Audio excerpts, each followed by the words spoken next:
Yo, what's poppin' peeps? Welcome back to the channel. Lesage here. Hopefully everyone's having a wonderful day. Sorry about the delay. I was having some issues with my audio, but it looks like we should be okay now. I'm just gonna lift this up slightly, see if that just so we have a little bit closer access so I can properly talk. I'm just gonna also check on my side to make sure that everything's sounding crispy clear. So we'll see exactly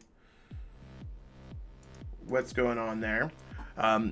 So yeah, basically what we're going to be doing in this video, I decided to go over some important decks in the format, or decks that I want to cover or I haven't covered in a minute. So I'm going to be covering over those, seeing exactly what's going on, all that kind of good stuff. So that being said, I'm just going to check this audio quick.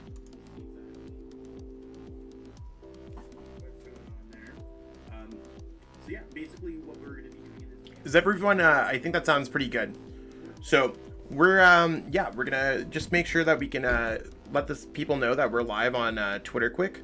So this is we're gonna do that in the comments, or in the kind of poll. So what deck should I cover first? And that's yo, hey, how's it going, Sir Koopa?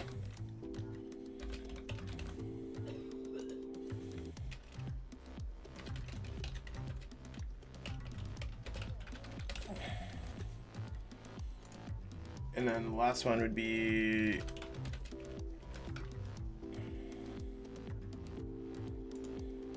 so I'm just asking which deck should we cover? Let me know. Totally gonna take a Tums quick because I'm an old man. But let's go ahead, close this. So I need to copy this and I need to paste it everywhere. So while we're waiting, what's going on with every single other person? What's going on with all of y'all? How's your day going? I need to get this from Discord. I need to save this.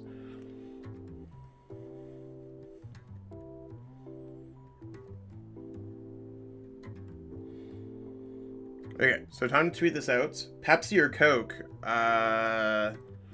I totally like Diet Coke. I'm a Diet Coke kind of person.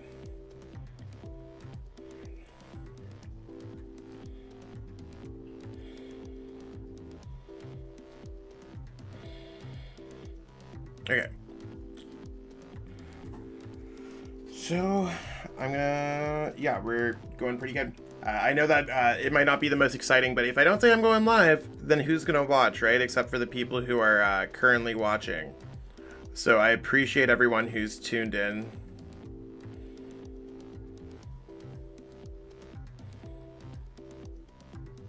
And I hope everyone's having a great holiday kind of week going on. I know that I'm about to be there soon.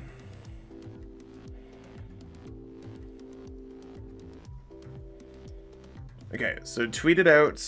Tweet. I'm one of those weird people that likes my tweets.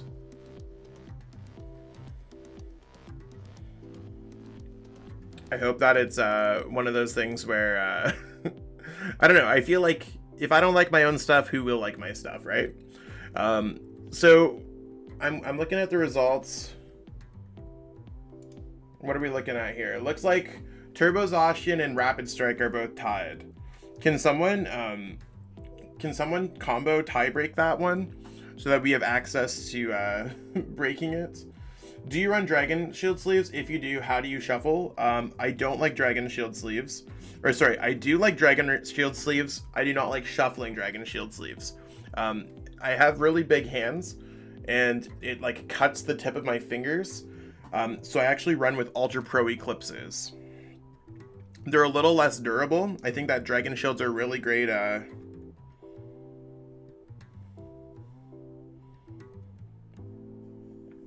I feel like Dragon Shields are great for playing a bunch of decks, but it's one of those things where I find that they're too hard of a sleeve for my liking.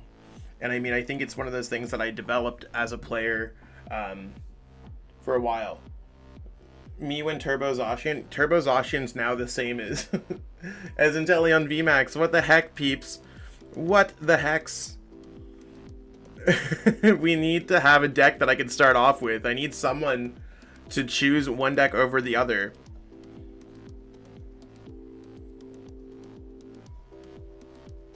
So we'll I'm sure we'll get there eventually. Someone's just got to answer in the poll. We have 9 votes. So if someone wants to answer in the poll so that we can actually start playing some decks, I'm still posting everywhere. But basically we have Turbo Zacian, we have Inteleon VMAX Rapid Strike, and we also have, what's the other one? Gengar VMAX. Okay, so we're going to be doing Inteleon VMAX Rapid Strike.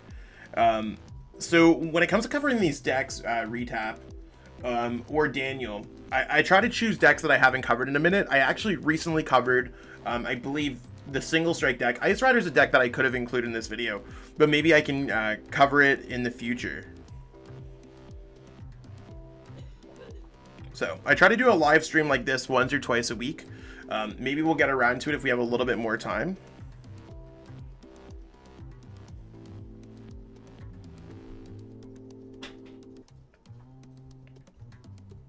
So I'm gonna go, I'm just still sharing everything on Facebook. So yeah, we're gonna start. Oh, now it's Turbo Zacian. What the heck? By the time I'm done, we're gonna go with whichever one. So now that we have some kind of combo break where it's a little bit different across the board, we're gonna choose whichever one when I'm done sharing everything.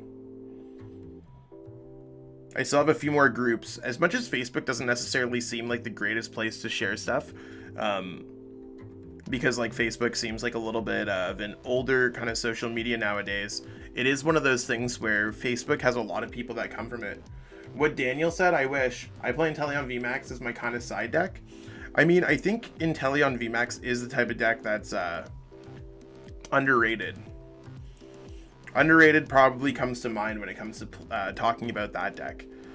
So, almost done sharing everywhere.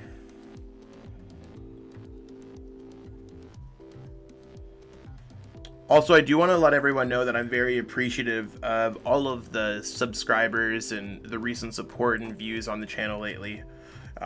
So thank you, everyone. It's one of those things where it does take an army, and I really appreciate everyone who's tuned in and stuff like that. It really, it does really help out in terms of growth. So I really want to let people know that I appreciate it so much. Okay, yeah. So we're done posting everything. Turbo Zacian wins. Man gets ripped into too much on Verbank. I don't bother with there anymore. Yeah, I mean, Hot Chalk, how's it going? It's one of those things where people are always gonna hate, and I mean, if I took everything personal that everyone decided to throw at my way, trust me, I get it. I got a lot of it. If you search up my name in PTCG Hell, which I recommend that no one is part of that group, it's one of those things where you just gotta kind of learn to have thicker skin. But let's go Turbo Zacian. I think this list looks pretty great in terms of what we have. Just reading through things. Yo, Jay, how's it going? I played a Rapid Strike Urshian and Inteleon yesterday. Super nasty with Echoing Horn. Item card, they almost beat me. So, I'm just going to have a big sip of my ghetto water bottle that I have here. I literally had cranberry juice and filled out the water bottle because I needed more H2O. So, how these videos work is I basically want to show you what my most updated lists are of these decks, because things change, and I know that I probably haven't covered this deck for a couple weeks, and it's one of those things where I think that decks can change, or maybe they change in their metagame and stuff like there, and I don't know. Turbo Zacian has been doing pretty well. It's currently a top 5 deck. Let's cover it again. Let's keep everyone updated. Maybe even though that the format hasn't changed, some of the deck lists might have changed in the past week, day, hour, minute. So I think that's really worthwhile for us to look into and continuously revisit these decks. So if anyone's like, hey Zach, how come you haven't covered Stonjourner? I've played Stonjourner. I don't think Stonjourner is worthwhile to show people at this time. It's a cool deck, but I aim to really get things on a competitive level. So that's really where my goals are as a content creator right now. So we're going to be fully exploring Turbo Zacian. To anyone who's like new here, I will be explaining what's going on with the deck list, the general strategy, before I dive into any of these. I am going to then break these videos up into separate YouTube videos. So if you want to have something a little bit more specific, you can have it. So this is kind of, it's kind of one of those things where it's a live version of my YouTube videos to be. It's kind of how people rip their Twitch VODs and stuff like that. I just want to make it a little bit cleaner and stuff like that. So that being said, let's start off by explaining this list. So Turbo Zacian's been out for a while. Sword and Shield, the deck has seen a lot of success, but the deck is really basic in its whole entirety. So we have access to ability Intrepid Sword. So once during your turn, you get to look at the top 3 cards of your deck, attach any number of metal energy cards attached that you find there to this Pokemon. So you could rip the top 3 cards. If you found any metal energies, you can attach them to Zacian or not. Sometimes you want to actually have the metal energies in your hand, because sometimes you already have 3 energies on a Zacian. But the other cards go into your hand as a draw power, so you have your choice to whether attach them, or if you don't have any, you could totally just draw those cards. And then you have a strong attack, Brave Blade, for metal, doing 230. During your next turn, this Pokemon can attack. That's fine. There's enough switching outs and air balloons and stuff like that to really make this deck pop off. If you're playing against a VMAX deck, you have access to Zamazenta V, which you could also power up with cards like Metal Saucer, wherever it is in the deck, or we actually have a few copies of Raihan here as well. So we could accelerate energies to our basic Pokemon here in this deck and just kind of attack with Assault Tackle. It's good against single prize card decks, VMAX decks that play special energies. And then you have a bigger attacker. You have Guru. Guru allows you to kind of stack your deck with Intrepid Sword. Same thing with Rotom Phone. So this is a build that's been out for a while now. There's other cool things that you have here too. Like sometimes if you're playing against a Cape of Toughness deck, you could Tool Scrapper away a Cape of Toughness so that you could knock them out with Brave Blade. Brave Blade's a good number to knock out Pokemon V. We also have access to Cape of Toughness to increase our HP to numbers where it's difficult for Pokemon to knock us out. And we have Crystal Cave to not only bump Path to the Peak, but we are Metal type Pokemon, so we can kind of heal. Word to everyone who's playing this deck, when you're playing against a VMAX deck that doesn't really have a great answer to Zamazenta, you want to be going 2 Zamazentas, 1 Zacian, and 1 Oranguru. That's really what you want to be offering, so your opponent's forced to really draw between 6 and 7 prize cards. When you're playing against a deck that plays VMAX Pokemon, if you have multiple Zacian V down, there's a card called Boss's Orders. You know, lots of decks are playing 4. They will just bring up your Zacians and eat around your Zamazenta V. In most other matchups, you probably want to be going triple Zacian V unless they're not playing Pokemon, like if they're not playing Pokemon VMAX, because this Pokemon can do more damage. Although in the case of single prize cards, Assault Tackle is a more efficient attack. So that's what we got going on with this deck. Let's see what we have going on with some gameplay. So that's kind of where we're at there. I'm just going to read through the chat because sometimes when I'm recording or looking at the screen, it's good. The Josh special, so pumped for Christmas soon. Also give me mod status. True. We could totally add some mods here. I see some homies. In Attorney, I was the 2nd place player that had Zacian Rapid Strike Uchi deck. That's crazy. I've never heard of that deck before. That sounds really cool. How did the deck play out? Okay, we're gonna jump into some gameplay here, and we're gonna see exactly what we have going on. While I play these games, if it is a good game that I think I can use for a YouTube video, I'm gonna be really focused on the game. If we're playing against a deck that I do not think is relatively valid, or if we're playing against a deck that I think is something, we'll see where we're at. Okay, there's Zacian. Cool. So for all that, I'm just going to take a big sip of water.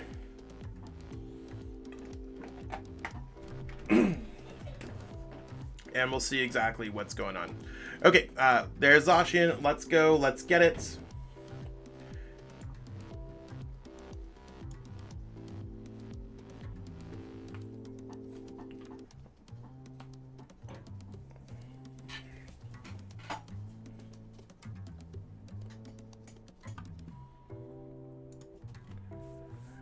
Okay, so we lost the coin flip, and that's completely fine.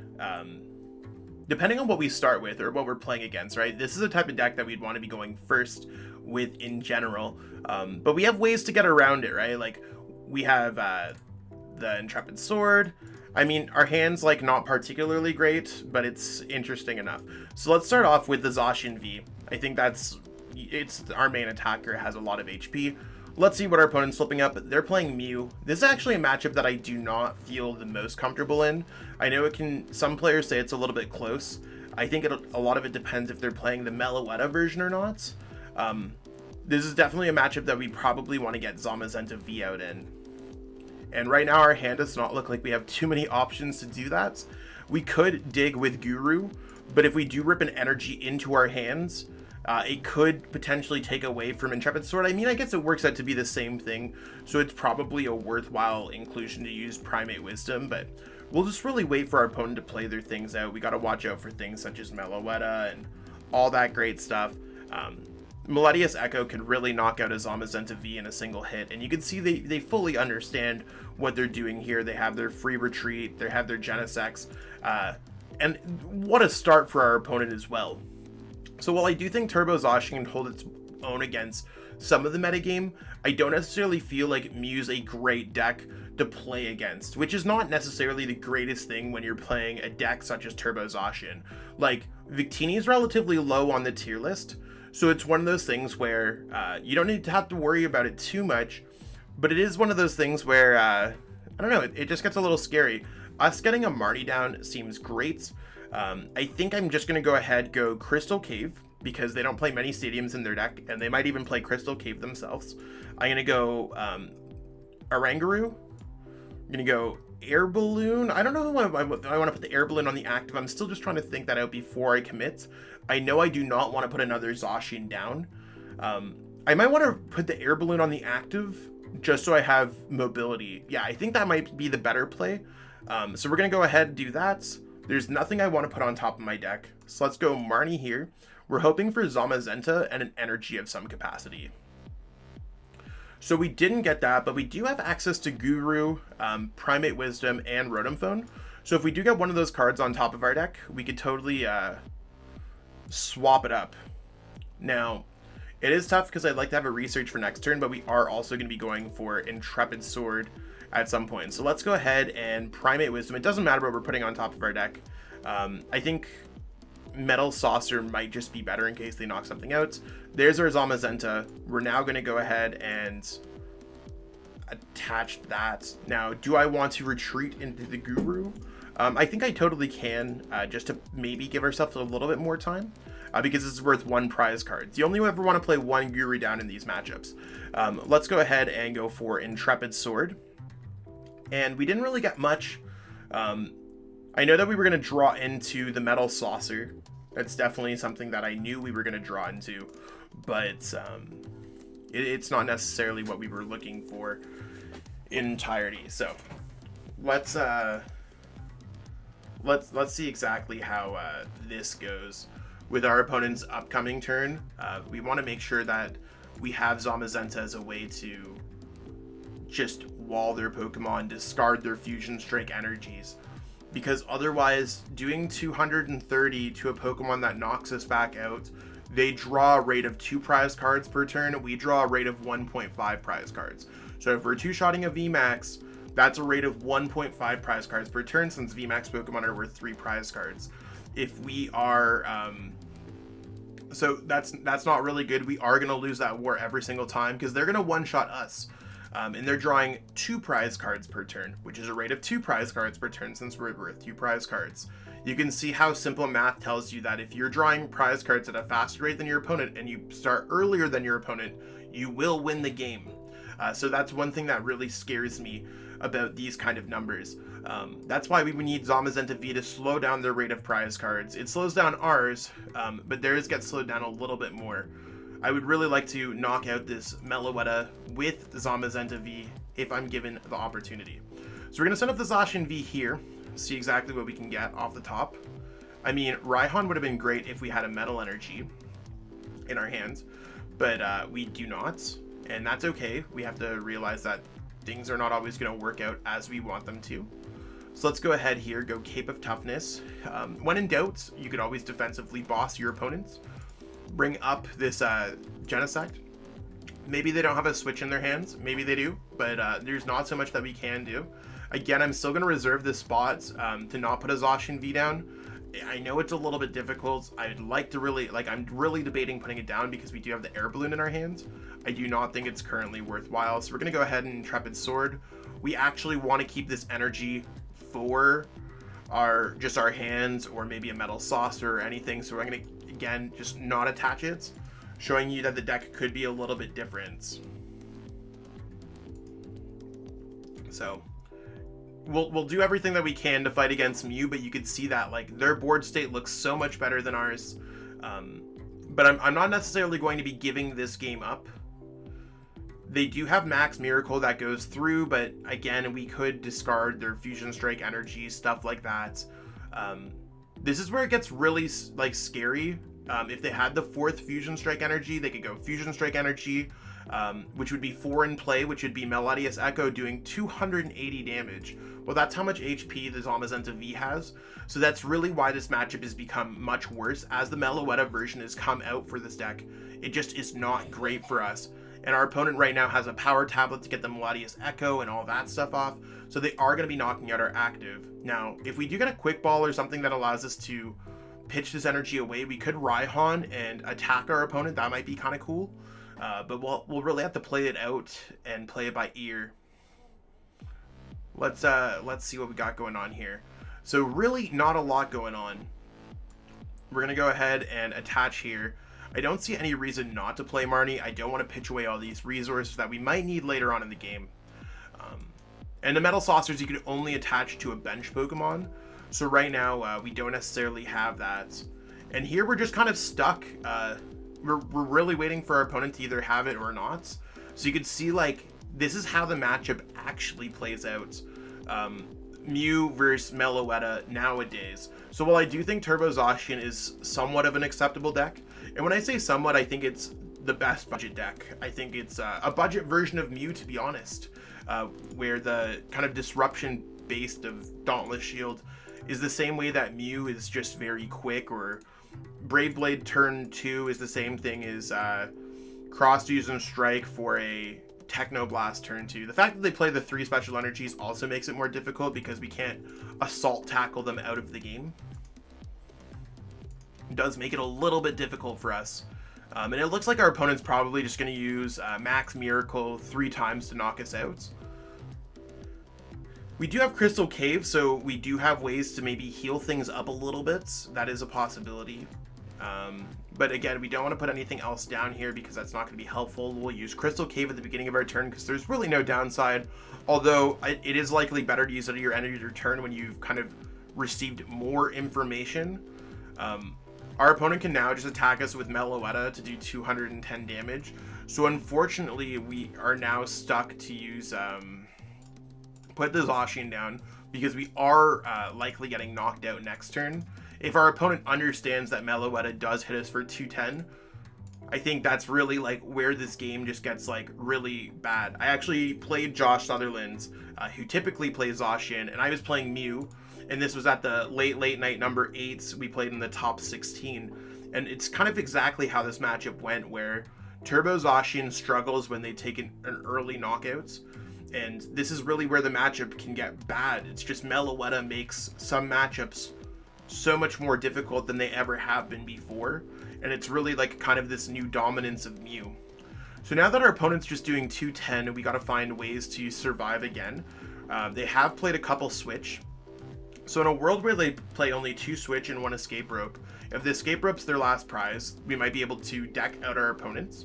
let's go ahead and bring up a Genesect again, another defensive boss. So when your back's against the wall, sometimes defensive boss can hurt an opponent who has not properly used their resources. I'm not saying that about my opponent. They probably have access to a way to get out of the active spot, but we might have a chance here. So I think that's really our only goal. There's really no point of us even trying to draw extra cards, unless of course they can't. You want to know what, we do play Marnie, we do play other things, so we do need to draw an extra cards. Let's just not draw extra cards to the point where we deck out at a faster rate than our opponent. So we'll keep our opponent's deck size in mind compared to ours. I think that's really something that could be interesting. And maybe, like, again, maybe they only play 2 switch. Maybe, like, I'm assuming we've seen all of their energies. 1, 2, 3, 4, 5, 6, 7. They might have one more Fusion Strike energy. It's either in their prize cards or maybe they drew it from their prize cards. If it's in their prize cards, I know that they have access to Escape Rope. But you can see that, like, our current plan has worked. Again, there's no reason for us to do anything else except maybe try to get a Cape of Toughness to survive an attack. Because they have played quite a few power tablets as well. 2 power tablets, in fact. So they might not be able to do too much against us. We could then... we can again go for Intrepid Sword. There's no reason for us not to attach an energy just in case. And we'll see what our opponent can do here. So Turbo Zacian does have these mid-range control elements as well, where you can use a defensive boss against your opponents. The same way that you have the very offensive Brave Blade turn. Like if you go first, turn 1, attach an energy, Intrepid Sword, rip an energy. Next turn you could go Boss's Orders 230 on one of your opponent's Pokemon V. That's really how Turbo Zacian can just kind of cheese out wins. So we're just really hoping that our opponent does not have enough resources to complete this game. And maybe like their Rotom Phone's going to get it for them. Maybe they're chilling on the dub. But they might have played too many Switch in this game. And they might not have it in their list right now. It looks like they're rolling for it though. We're waiting on it. Let's see exactly what our opponent... Yeah, they had the other Switch. It looks like they have it. And that's how that game's gonna roll out. I mean, it's close, but it's one of those things where it could have been worse. So I mean, I think that's really like what explains the Mew matchup.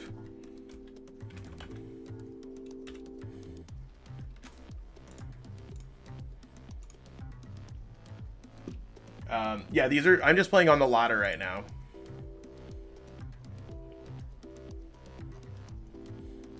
I'm gonna take a sip of my drink and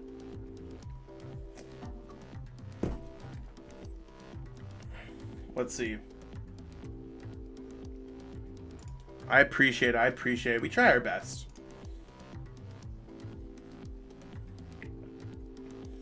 So we're going to jump into another one, see exactly what we have. Again, I'm not trying to ignore the chat. I'm just trying to focus on the gameplay and try to get some recorded content out of the way as well. So we start off this game by winning the coin flip, which is sick. Let's get it. Let's see what we can start off with here. And I mean, Guru's really not the card that we're looking for, but you never know when you're going to top deck a Zacian, put a Metal Energy on top of your deck, and see exactly what's going on. So let's see what our opponent decides to flip up here, a Voltorb. This is a really great opportunity if we do swap with a Zacian, that it would allow us to get set up. Now, we don't really have it, but we're gonna see if we can make it through this game. So let's start off by, well, we might want to attach on Metal Energy, just because we can retreat, get access to Metal Saucers. It does put us in that correct mindset, so let's go ahead here and pass. And see exactly what our opponent's playing. I have no clue what this Voltorb deck is. We'll see how it turns out. Some kind of lightning deck. Tapu Koko Prism Star, okay. Or Tapu Koko VMAX. So this is really one of those games that I'm not going to record for the YouTube. So I'm just going to kind of vibe out here while we play this one out.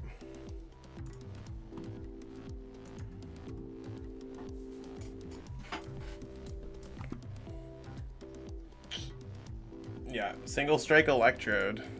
I wish. That'd be kind of cool. I think they play a bunch of paths in their deck as well. Yeah, this game's going nowhere quick. I'm just going to concede this one. I'm going to be right back.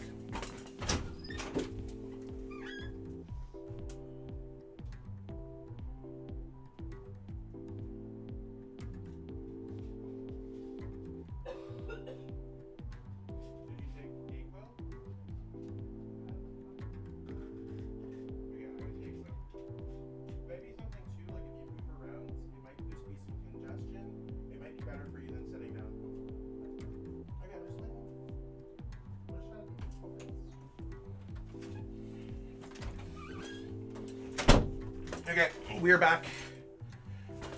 We are back, we are back, we are back, and we are back.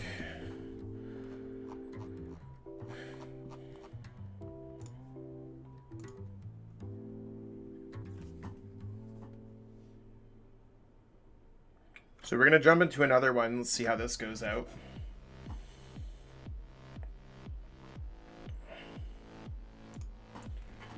So we're going to start off this game by winning the coin flip. Yo, let's go. We do want to go first with this deck. So again, fingers crossed on that turn 1 Intrepid Sword energy. And we even have the Guru to stack an energy on top of our deck. So we'll see how that plays out. Hopefully our opponent's not playing Victini. But knowing my luck, I'm assuming I'll probably run into something like that. We'll see what they flip over. Okay, some kind of Mew Genesect. Again, this is really where we're going to see a lot of it. Let's go ahead and put Guru here. Let's go ahead and start off by using Guru because we gain more information off the top of our deck. And let's go Metal Energy here. Now, do we want to go switch into the Guru? That's a question that I have to ask myself. We know that we're getting another energy, and our opponent, they'd have to get like 3 Fusion Strike energies and a power plant. Or not a power plant, a power tablets. I think it's worthwhile for us to just stay in the active. So let's go Intrepid Sword. You can see that this is really like how powerful the deck is. Like going Intrepid Sword into a boss's orders. So it's our first turn of the game. We have 3 energies on our Zacian V. We're kind of the same thing as Mew in a way that just goes Elisa Sparkle for 2 energies and attaches 1. Now, I do think this is where Mew does have a higher... it's better in the current metagame. It's just more powerful and can easily attach those energies within its own free will, but it's one of those things where we'll see how it plays out. Maybe we're playing against a Genesect deck? I don't think we are, but we'll see. Okay, so we are playing against the Mew. Okay, I just want to make sure. Trying to make sure here, peeps. Okay, there's the Meloetta. Again, fingers crossed that they don't start with a Fusion Strike energy and go right into an Elisa. Power tablet. So they just need an Elisa's and a way out of the active to knock us out. And this is really like one of those things where, again, I think this is what makes it a very difficult matchup. There's a 3rd power tablets. So now they still need an Elisa's. And they have 2 Fusion Strike energies in their deck. Now our opponent could draw into those Fusion Strike energies, which would make it difficult or impossible for them to use Elisa's. So there's Elisa. You could see that, like, by going first, we are at a disadvantage in this particular matchup. We're still waiting on our opponent to get a switch. They might not have it. Come on. No! No! Yeah, there's really nothing that there's nothing that I could do except concede this game at that point. It's just really bad. So we're gonna go ahead and concede this one. This is really why Turbo Zacian is not great against Mew.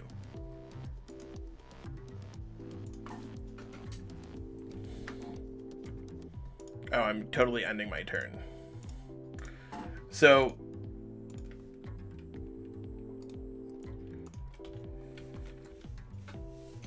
like, right now my consensus is, like, I don't even know if this deck is viable. Like,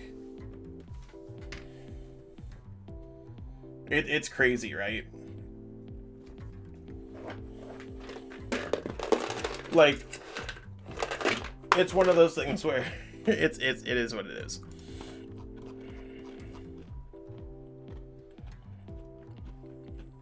Yeah, I literally feel like I'm cheating by getting 3 energies on my first turn, and they're like, hold on, grab my drink.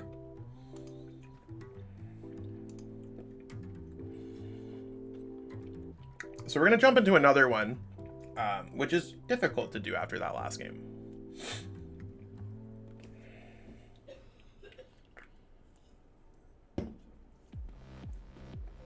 So we'll see exactly how this goes. Trying to build Gengar and saw someone did well with Urshifu VMAX included in it. That's kind of crazy.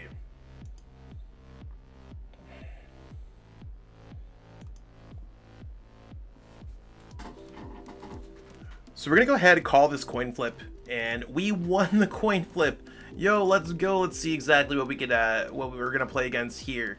So we did start with Zacian. We do have access to Intrepid Sword. You just always want to start with Zacian, see exactly what you can do. And we'll wait to see what our opponent's playing. Hopefully the water deck box is not another Mew deck. Hopefully it's just not another Mew deck. So flip over an Ice Rider. That one's weak to metal. That'd be awesome. And Ice Rider's a valid deck too. Playing down double Sobble doesn't necessarily make sense. I don't know if I want to put down Zamazenta, but maybe we want to go Guru here. That might be the wave. Let's see what Guru brings us. Let's go Rotom Phone first. Nothing that we want to really put on top of our deck. I mean, we could go Rotom Phone again. I'm going to go ahead, Primate Wisdom. Let's put a Metal Saucer. We probably want to shuffle that in there. We could Rotom Phone, re-roll that again, hopefully trying to get a Metal Energy. And as you can see, we have the Metal Energy that we could put on top of our deck. We have no way to access it, but we do have access to Intrepid Sword, which does make things pretty cool. So you can see we have the energy, we have the boss.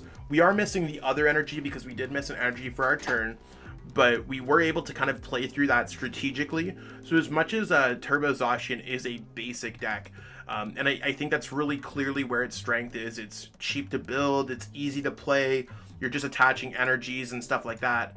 There are slight nuances that make this deck a really cool inclusion in the format and ways to kind of play it out properly. So we'll see what our opponent's playing. I'm assuming I'm assuming we're gonna find out really soon. With it being a Zigzagoon, it looks like it's Jolteon.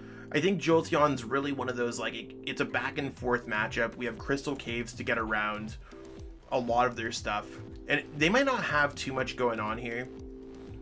Boss's Orders is kind of cool, but we could just really go like Zamazenta V is cool in this matchup. We can also probably go with another Zacian. I really don't know what I want to be doing here. Like, I don't want to be losing our resources right away, but I also don't want to I think I'm gonna put the boss on top of the deck and start things off like this. I probably want to have a Metal Energy in the discard pile as well, so I'm gonna switch into a Guru. I think that seems like a solid choice, and I'm gonna pitch this hand away. Pitching the Metal Energy beforehand does open up results for Metal Saucer, so you can see that, like, we're fully powered up, but the thing is, you usually want to keep yourself fully powered up -1 and then have the energy in your hand so you can make an appropriate decision. So let's go ahead, go Metal Saucer onto the Zamazenta V, which might be a little bit better, and you can still maybe get an energy off Intrepid Sword, so that's why it's better to not attach to that Pokemon. So we don't really have, like, a great way out of the active spot, but we can build up a solid bench. We really want to focus on our Crystal Caves, getting around Path to the Peaks. Like, this matchup can really get out of hand really quick, because they do have Path to the Peaks. They can hit our Pokemon for 200. They can heal things off. So I think that their rate of drawing prize cards are kind of difficult to deal with. So even though we're playing correctly, the format might not necessarily be favoring Turbo Zacian in general. And that's one thing that we're trying to discover when it comes to playing these games and understanding how things go. I think Turbo Zacian's a really cool deck. It's one of those things where it might not be well positioned right now. And it's happened to decks like Suicune and Ludicolo, and it's happened to decks like Leafeon VMAX, where they're very strong, well-constructed decks, and they're just not in a great spot, unfortunately. The one thing that's difficult about having Guru in the active spot is if they do hit us, and they do hit our bench, it is one of those things where we don't really have a way out of the active spots. So we'll see how it plays out this game. We'll try our best to go through whatever our opponent has. If they had a Speed Lightning, we might try to go for more of a Dauntless Shield strategy. Our hand is, like, again, really awkward. We don't have a great way to get through all of these cards. Like, we might actually have to pitch this hand away. And our opponent is going to have the Headbutt Tantrum to go for the double attack to try to go through these Pokemon. So there's the Max Thunder Rumble. That's totally fine. I'm fine with them hitting the Guru. We did kind of draw lucky there, so I'm okay about it. So you want to know what? I am going to just go Air Balloon here. Retreat. You want to know what? Before we retreat, we can put a card on top of our deck. Let's go Primate Wisdom. Let's put this on top of our deck. I don't know how many Rhyhorns we're actually going to need in this game, so I'm actually going to shuffle that one back to the deck and get a Zamazenta in my hands. I don't want to play it down yet, but I do want to power this up. Let's go ahead, retreat this. And you can see our hand's like a little less boring than it was before. Like, we have a little bit more to work with. How many mental energies do we have in our discard pile? None. That's fine. Yeah, we're just going to go ahead here and go Brave Blade. Hope our opponent does not have access to Cheryl. And I mean, so far, so good. We're doing okay. And we're really just hoping that maybe they don't have the Jolteon V. Maybe they don't have a Cheryl. Maybe they don't have a lot of things. Our boss's orders could be really good here too. Oh, they're going to go Cross Switcher. Okay. So Cross Switcher is going to hit 100 here and probably 100 to my bench. The fact that we have the boss's orders... Do we have boss's orders on top of the deck, or did I put Rhyhorn? No, I shuffled the boss's orders in the deck is what I did. Okay. At least we have an energy. We have access to Marnie. So a lot of the times it's going to be out of your control. Draws like Intrepid Sword are just kind of random at the top of your hand. You don't have a lot of direct search when it comes to this deck, so we're still kind of chilling. We just don't have access to Intrepid Sword or Dauntless Shield because of Path to the Peak right now. So Crystal Cave is really a must. Freebie prize card for our opponents. That's completely fine. Might have been better for them to hold off on that. Or maybe it's better, I'm not sure. It doesn't really matter too much. Their setup is quite good though this turn. And we'll see. Hopefully they grab an Elemental Badge. If they pre-attach their Elemental Badge, we have access to Tool Scrapper. Like, we have some of our outs available to us in this particular build. Like, we have outs right now. We could grab a Cape of Toughness, giving ourselves more HP. Our opponent's playing a lot of resources, so they're also leaving themselves quite vulnerable to our Marnie. You usually want to keep an empty Sobble spot, just in case your opponent plays Marnie, if not two of them. Okay, there's a Scoop Up Net. They probably should Scoop Up Net this Shady Dealings. So by them playing Drizzle to grab a card that's going to go at the bottom of their deck, it really doesn't matter. I would play Tool Scrapper here, but we are not able to. We are going to get the knockout anyways, is what I'm trying to say. So let's go ahead, attach there. So we will be getting the knockout. Let's go, Marnie. See how this all plays out. Not a lot going on here. Let's I know we don't want this Zacian here anymore, so that's definitely something that we got to look out for. Let's get Zamazenta here. I think that sounds like a really good play. And let's go for Assault Tackle. So Assault Tackle, we're going to be up 3 prize cards. I could have maybe waited on that, but I think there's a world where our opponent actually could have won the game. And if they do win the game, like, we're just not, like, if they would have been able to knock out 2 Pokemon here this turn, I just don't think we're going to be winning this one. So that was really the correct play. There's really not too much else that you can do. A lot of Zacian Zamazenta is either going ahead and seeing if you can just get a quick attack first, or kind of reacting to what your opponent does. So a lot of it's really taking a backseat roles, kind of sitting here, waiting for your opponent to see what they have. You know, maybe our opponent doesn't have access to, maybe they don't have access to a Jolteon VMAX. Okay, it looks like they do have access to a Jolteon VMAX, so they're probably just going to hit our active and our bench Zamazenta V. I think that sounds like a pretty good plan for our opponents. Okay, yeah. So, I mean, really not too bad for us. The Crystal Cave top deck is really nice there. So we can heal 90 damage. Let's go Rotom Phone, look at our top of our deck. When it comes to things like Boss's Orders, we might want Boss's Orders on top of our deck. So I think that sounds like a really good plan. Do we want to attack with the Zamazenta V up front? Maybe that's just the play. I think we actually want to attack with Zacian here. So I'm going to go switch here into the Zacian so we can get an attack off. I'm going to power up the new Zamazenta V, and we're going to research our hand away, because I don't think there's anything else worthwhile. I think we're in a pretty good spot here. Would be nice if we could find a Cape of Toughness somewhere in our deck to maybe get a little bit more HP. But we are going to get off a quick Brave Blade here. And if our opponent doesn't have Cheryl, we have game kind of for next turn, or we're close to having game for next turn. Because right now they need to find a Path to the Peak to be able to damage our Zamazenta V. And they did find Cheryl, but will they find the Elemental Badge? Like, there's a few ways. Okay, so our opponent's drawing quite fortunate here.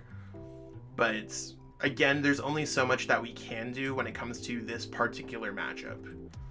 And dealing with double Zamazenta is not necessarily that bad if they do not have access to Path to the Peak themselves.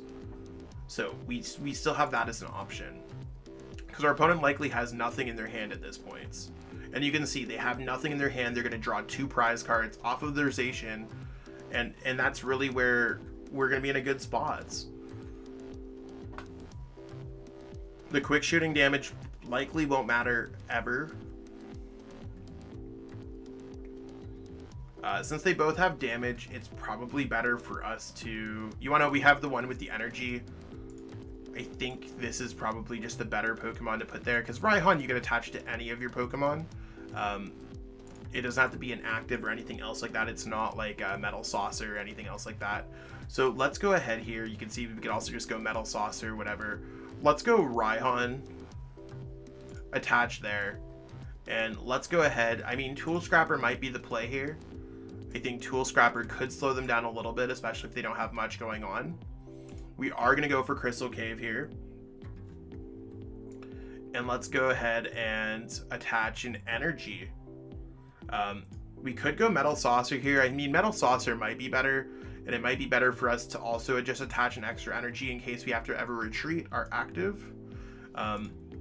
So let's go Assault Tackle here. We have to 3-shot this Pokemon. Most lists only play a couple copies, or one copy of Cheryl. No, lists aren't really playing 2 or 3 copies of Cheryl anymore.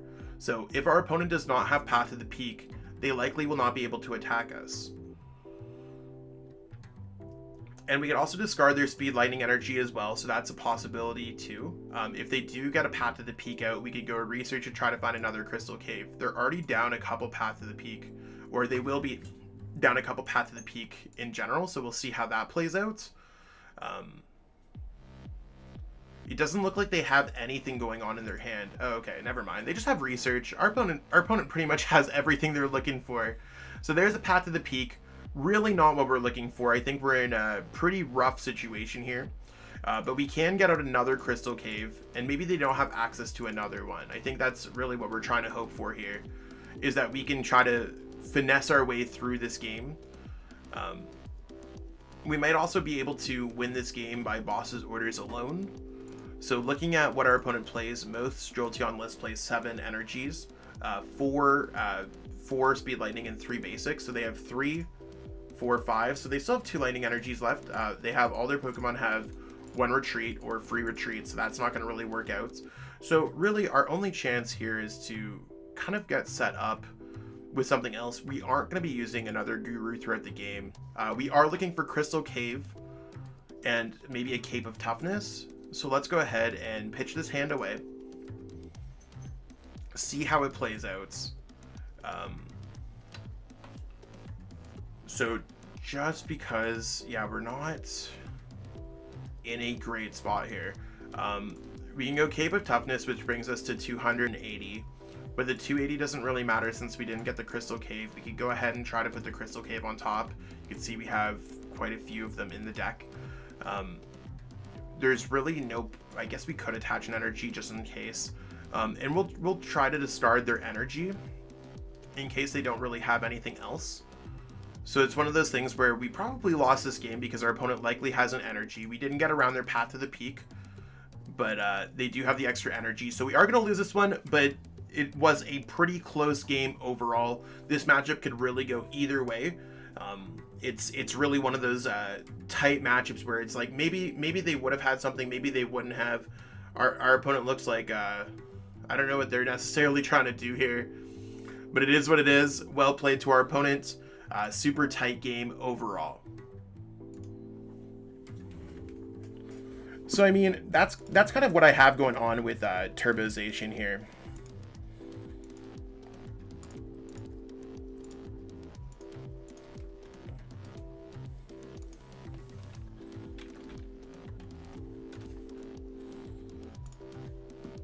Yo, Ethan, how's it going? The username of that dude, oh yeah. So here's the Turbo Zacian list in case anyone was really wondering what's going on with it. I wasn't particularly, I'm not a huge fan of this deck. I think it's an alright deck, but it's not particularly my favorites.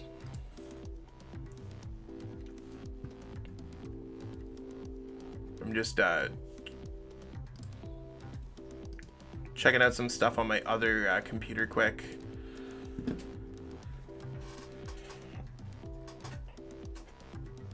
You need help? What do you need help with?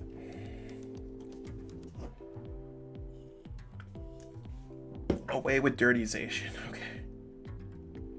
Can you play Zacian? You can play them in the same one.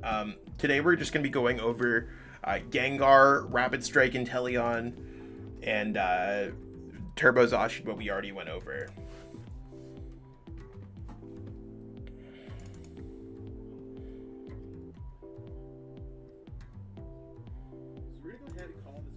I was just also double checking my audio to make sure that was cool.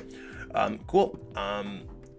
Yeah, so this is what we got going on for the list. I think what do we have next up on here when it comes to the poll is the Inteleon Rapid Strike. It's on Sword and Shield. What's up?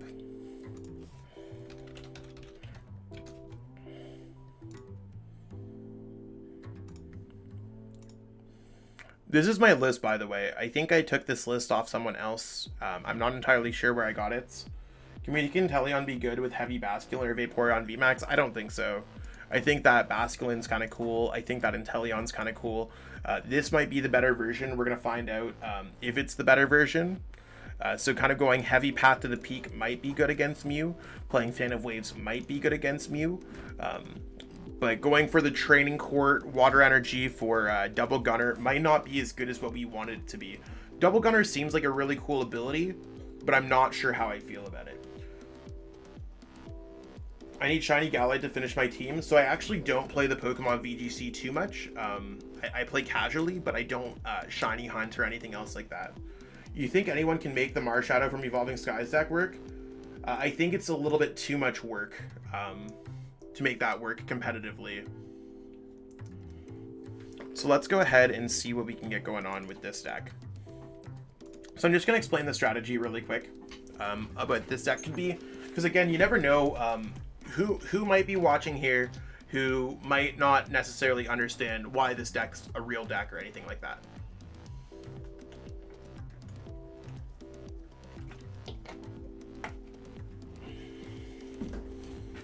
So Inteleon VMAX is a really interesting card. It was really one of my more hyped up decks at the beginning of the format, and then it kind of dwindled as the format grew. I think a lot of it has to do with Mew VMAX and Jolteon finding their way to the top. This Pokemon is really interesting because of its ability Double Gunner, but in this video, we're not necessarily going to be covering over its ability at all. We actually have no water energies in our deck, period. So how are we going to be able to attack with Gmax Spiral? Well, since we are a Rapid Strike Pokemon, we have access to Rapid Strike Energy, which does count as a water and a fighting energy when attached in any combination for 2 energies as a single energy attachment. So that sounds kind of broken already. That being said, you cannot use Rapid Strike Energy for Double Gunner. because it's only a water energy when it's attached, not in your hands. GMAX Spiral for a water and a colorless doing 70 plus. You may put an energy card attached to this Pokemon into your hand. If you do this attack, it does 70 more damage, so 140. 140 is really not a lot, but we see with other decks, such as GMAX, the Rapid Strike Urshifu VMAX with GMAX Rapid Flow, or Jolteon VMAX with Max Thunder Rumble, that small amount of damage over time can really work out.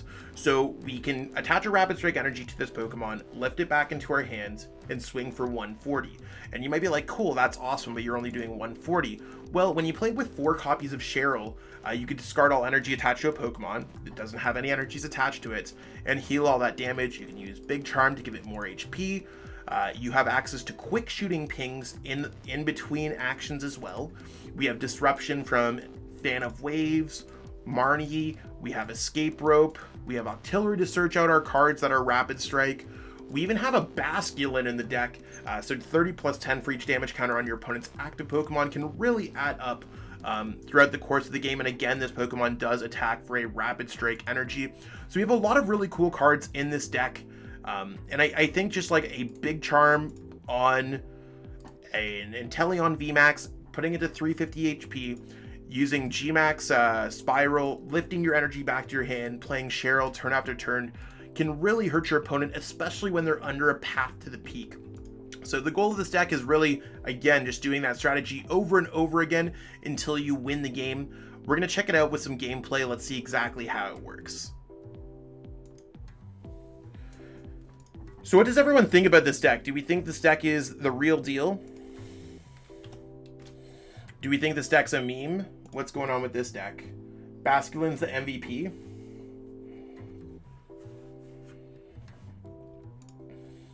Let's hop on the versus ladder, see exactly what we could do here. Is it illegal to have 3 Marshadows? It's not illegal to have 3 Marshadows. It seems ideal to have 3. Just want to make sure that's the same Inteleon VMAX, because there are quite a few Inteleons in the format. Pokemon likes it. We worth it to play one Inteleon V and VMAX in a Jolteon deck. It could be cool. I think that sounds kind of cool. It might be difficult to kind of pull off, though. Excuse me. What's it like running a late night regionals every Monday? It's difficult for sure. But it's one of those things where we'll see how it goes. I just have to check my phone quickly. What's going on here?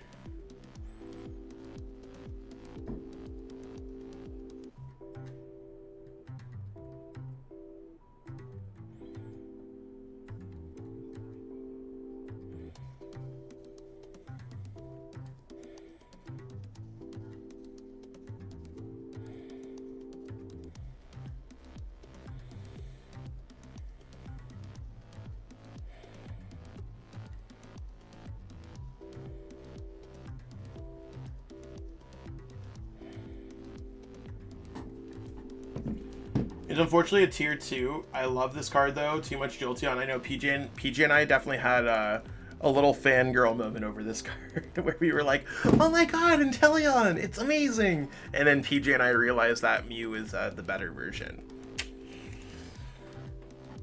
What do you think about the Single Strike Umbreon and Urshifu VMAX deck? It's awesome. I definitely have all of these decks on my channel that I've covered really recently too, so I totally recommend that y'all check that out.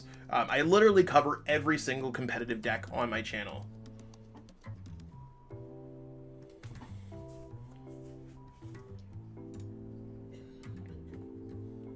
So we're going to jump into this game again. I'm just going to kind of vibe out, watch the gameplay, see exactly what's going on.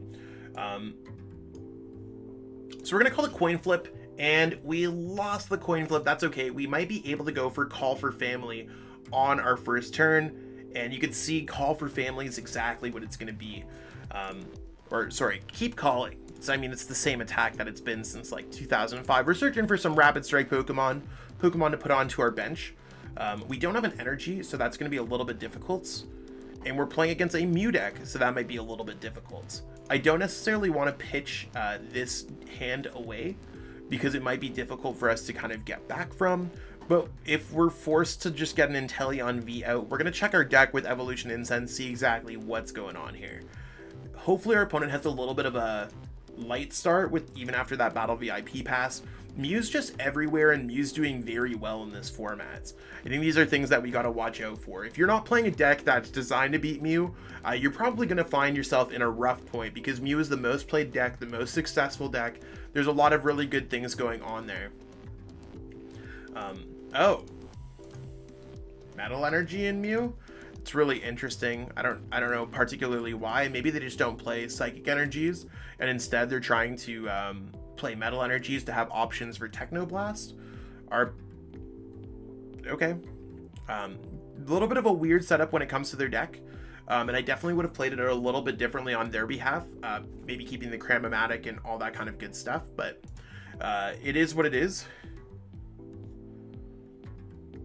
We'll see how it all plays out. And I mean, we're out here hoping.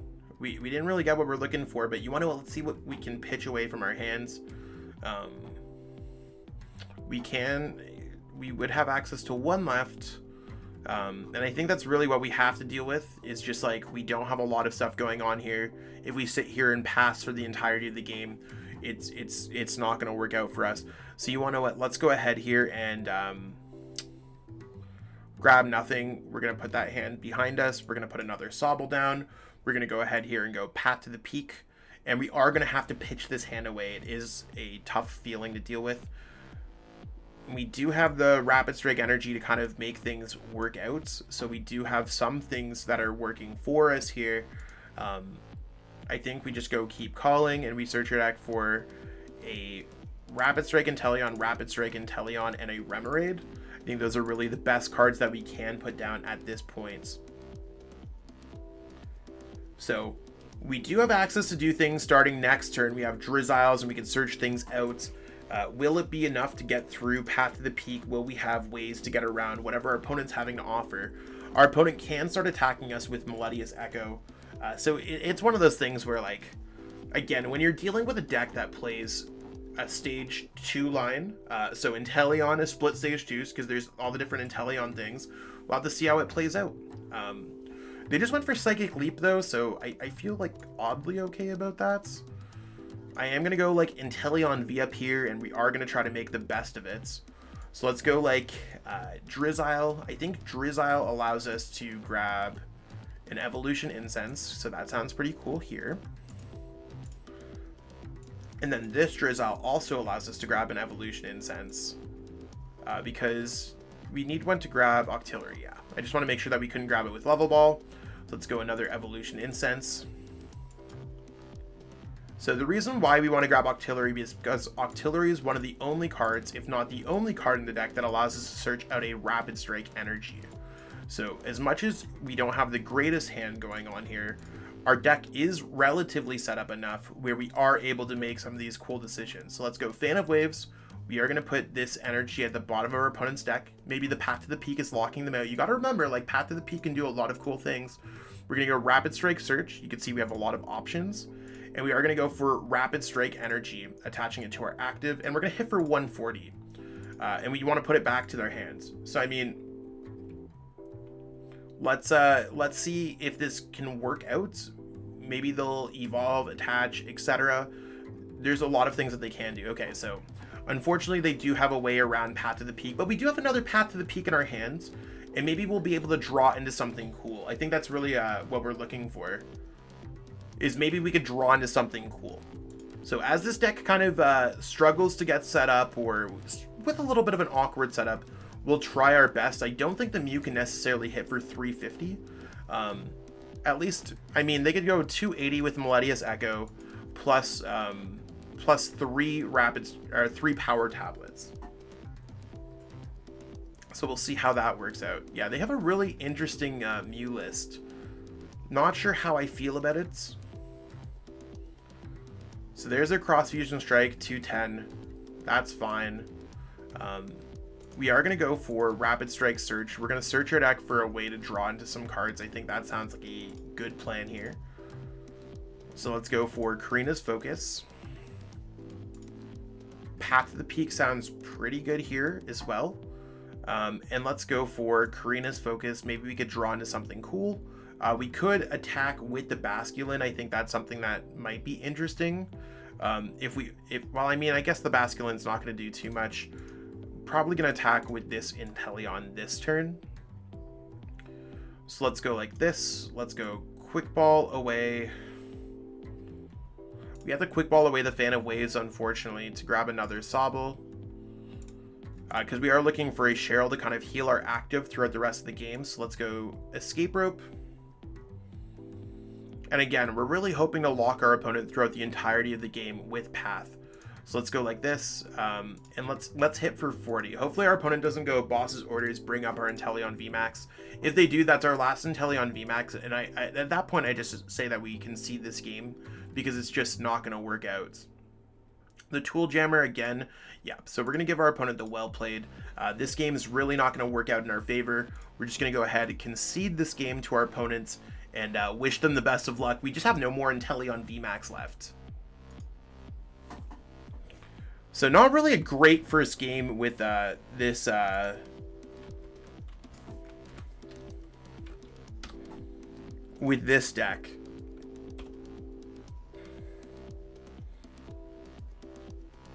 I think that's really what we got to look into, is just like, it's not a first good game with this deck.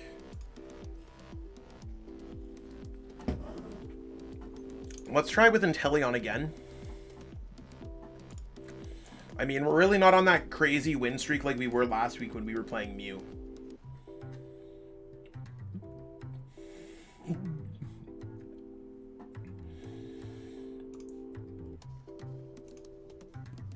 So we start this game off by winning the coin flip, which is a little bit better than last game, but our hand's really not the most viable. We have some things that might be cool. Let's see how things work out here. Okay, Coughing. I mean, we do have access to Path of the Peak. We could slow our opponent's deck down. Let's go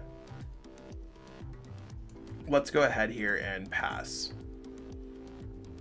We'll see what our opponent's playing in general. We'll see what's going on. Galar Mine, so our opponent is playing enough stadiums in their deck.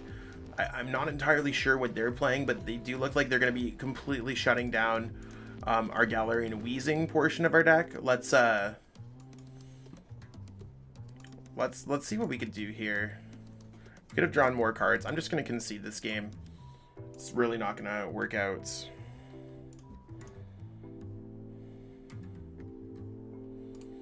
Really unfortunate. I think this is, again, one of the reasons why, like, people ask, like, why is Inteleon not seeing play? I think that's really why Inteleon's not seeing play.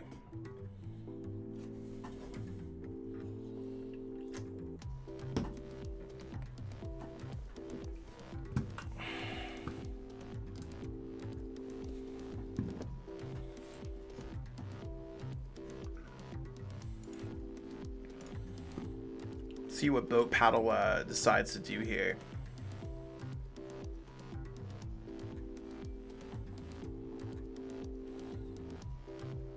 Waiting on you, Boat Paddle.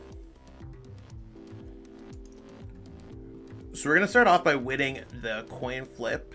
Let's see if we can get a decently playable hand. I mean, this one looks pretty good if you ask me. I think it's better to go with Inteleon V in the active spots, just because our opponent's likely not going to be able to knock us out. Fingers crossed that our opponent doesn't go crazy with Mew, or that their Pikachu is not a lightning type deck. There's our opponent with the Mew, but we do have that Path to the Peak, which I think is really strong. Let's go. Sobble goes down. Sobble goes down. We're going to use the Level Ball next turn for a Drizzile to use Shady Dealings. Let's go Path. I mean, this is a deck that you don't really need an energy on the first turn to really make things happen. Let's go ahead here and pass our turn away.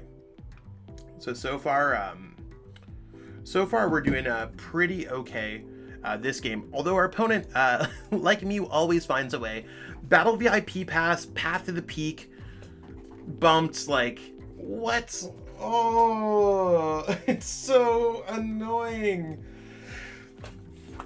We'll see. I think we're probably just going to try to get another Path to the Peak out if we survive, if our Inteleon survives, and then maybe we'll just go for a Professor's Research So we'll see exactly what our opponent's going to be able to do here. They might not be able to draw too much. Their setup might be a little slow. They've also used one of their very few stadiums that they have in their deck relatively early in the game. So I think, again, these are things that we're in a good spot here. Just an energy. Okay. At least they're not able to attack with Meloetta this turn. Even if they only attack us for 70 or 80, I'm completely cool with it.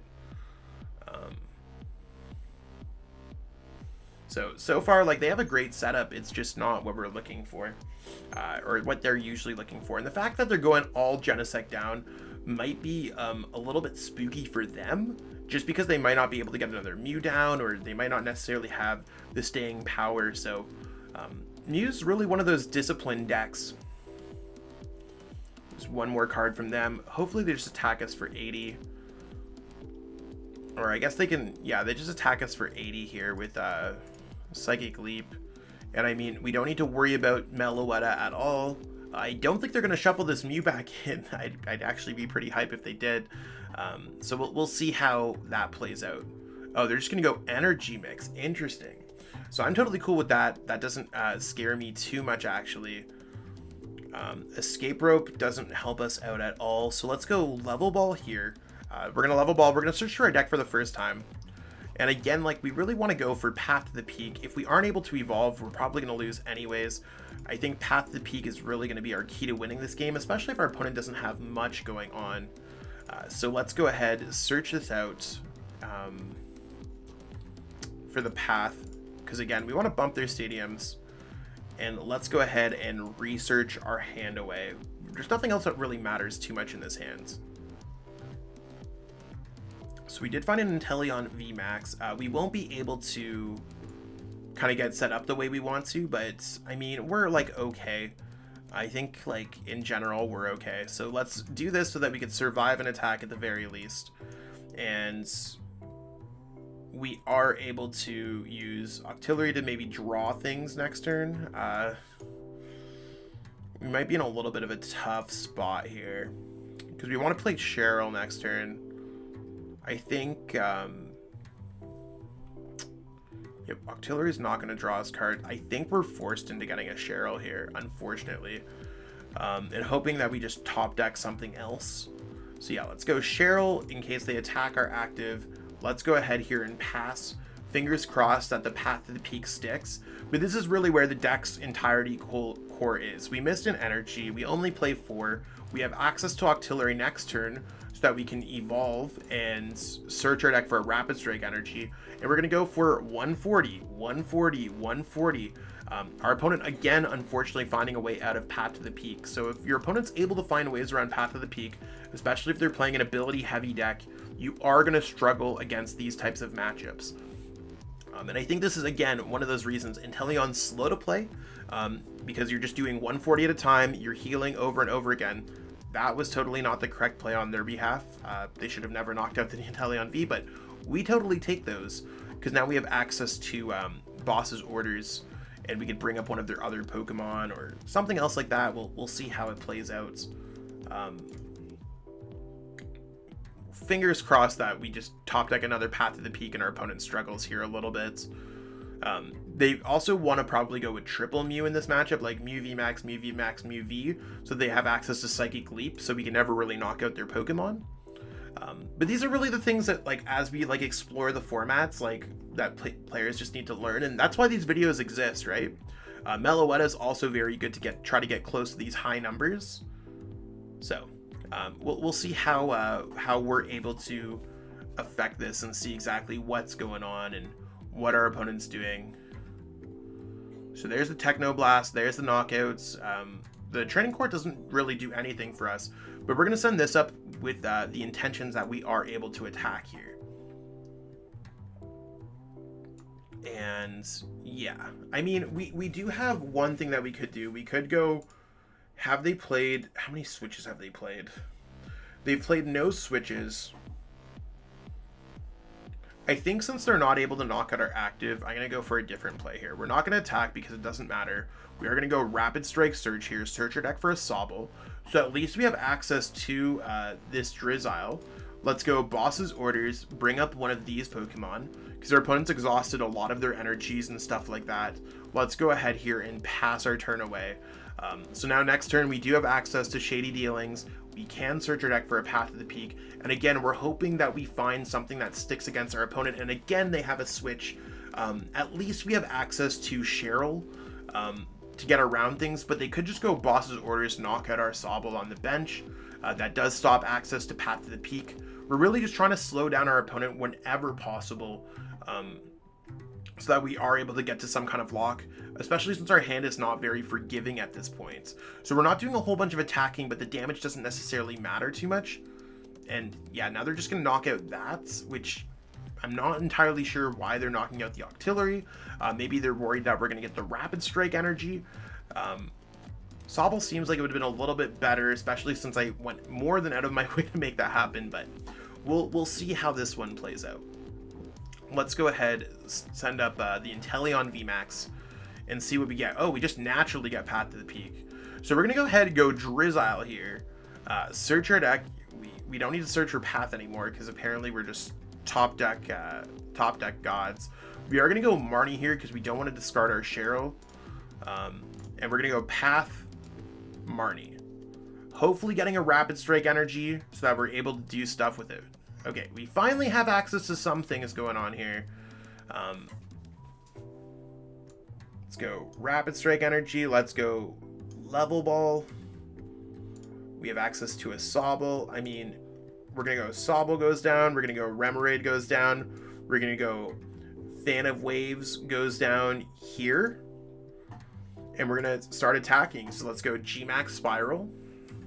We're going to return it to our hands.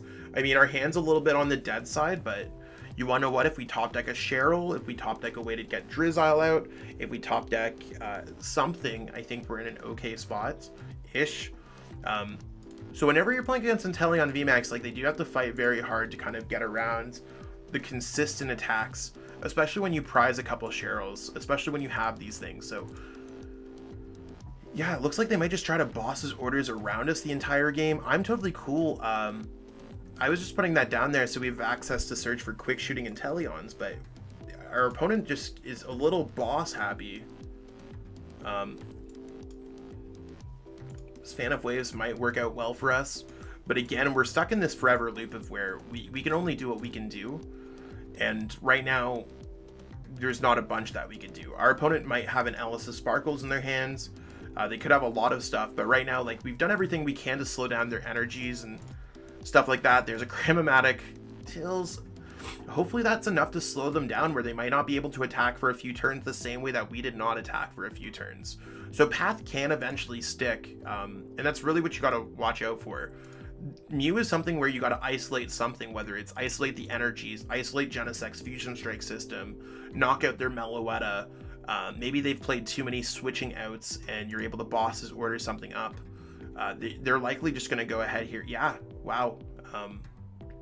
The Quick Ball is not going to do too much for us, but we are able to go ahead and go GMAX Spiral, and again, just like 140. So they didn't attack us. It's a free turn, and this is like, again, if they have nothing, it's just going to be a pass for them.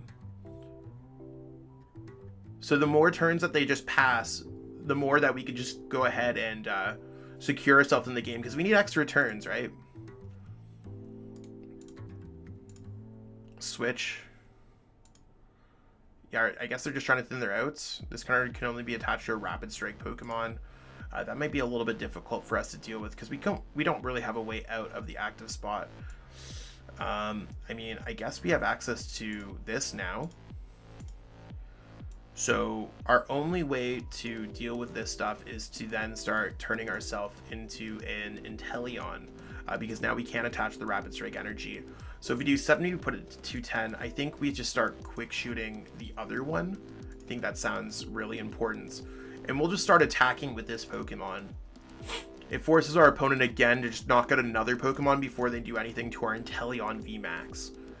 So they're currently on energy top deck mode. They need to get their one of Ellis's left in their deck, or they need to get their 2 of Fusion Strikes that are at the bottom of their deck. So they might not have an energy for the next 14 cards in their deck. And now this is really where we're able to start taking advantage of the situation. We have access to Scoop Up Net 2 now. Scoop Up Net might be pretty cool because we might have access to something else, but let's go ahead here and start quick shooting the one that has some extra damage on it. I'm gonna go Scoop Up Net goes on to the Drizzile. So we have access to some other things. I could have Scoop Up Net the active, but I mean, let's be real, see exactly what we could do. Let's search your deck for a trainer card, and I mean, what do we want to draw here? We could go for Professor's Research so we have more outs for next turn. I think that sounds relatively powerful. So let's go ahead, attach this here, and go Professor's Research so we have access to a decent bit of cards in our hand. We have access to those Cheryls now, but we don't really need access to too much else. It's still better for us to chill with this active Inteleon as a protective measure against this Pokemon, because then our opponent could just really boss his orders that, oh, they've played 4 bosses already. They could play Escape Rope. But again, I think we just kind of chill here. I think we're in a strong position. Our opponent doesn't have too much going on, and you can see they're just like shuffling their deck up, so it's not really, those Fusion Strike energies are no longer at the bottom of their deck, but could be interesting. Let's go Level Ball. Just double check. We're trying to get to that card to speed up our process here a little bit. I don't want to play Marnie because it does give them a good chance to get around things. I could go Boss's Orders and knock out this Mew VMAX. I think that sounds relatively good. Let's go Quick Shooting goes here. We could Boss's Orders it up. I think that does sound kind of good. I think we want one more turn. Let's go Waterfall. The reason why we want one more turn is so that we can hit this one with a Fusion, if they don't get a Fusion Strike energy. So that might be interesting. I think they're just going to continuously try to take resources out of their deck. It's also clogging their hand for Fusion Strike system if they do grab any cards out of their deck.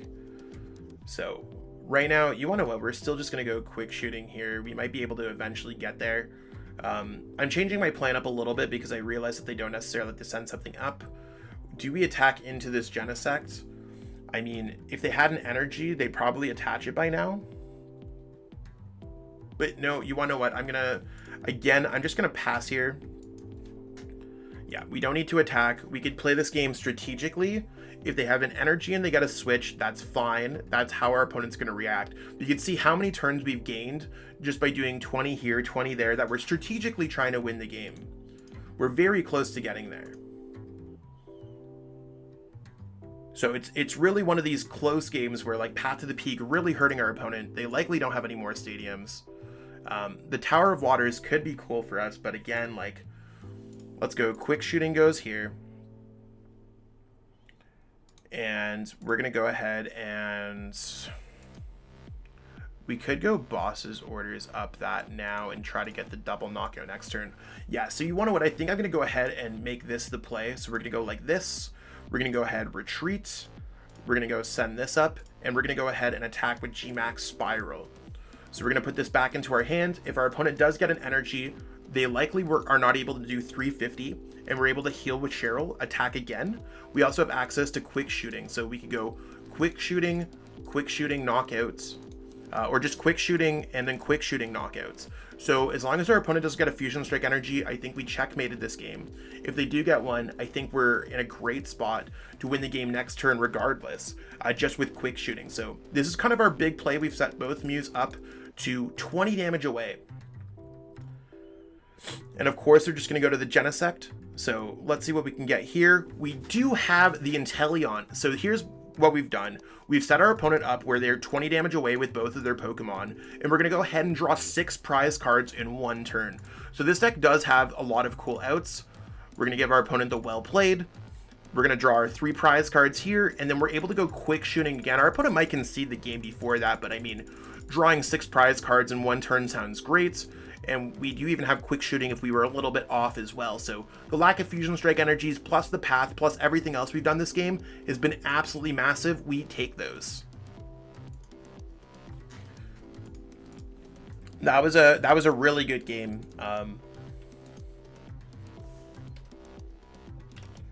So I'm just going to go ahead and show the deck list quickly. I'm just going to catch up on chat quickly. Hey, 9card, how's it going? Odds on Path actually sticking this turn. Yeah, everyone saw how unlucky I got that game and was able to pull it back. I mean, that was really a combination of me playing my butt off and my opponent making a lot of questionable plays. Sometimes playing well has to be compensated with your opponent making some mistakes as well.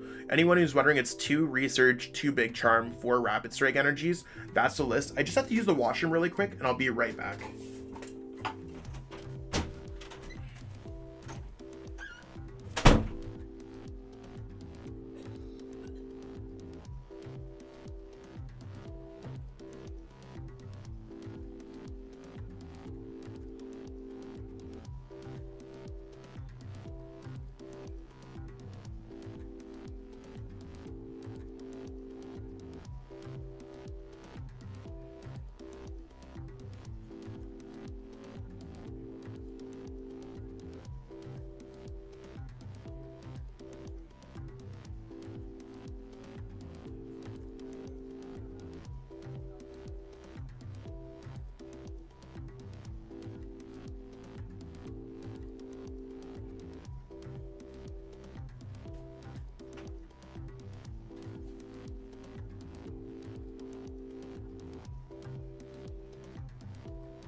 Okay, I am back, peeps. Sorry about that.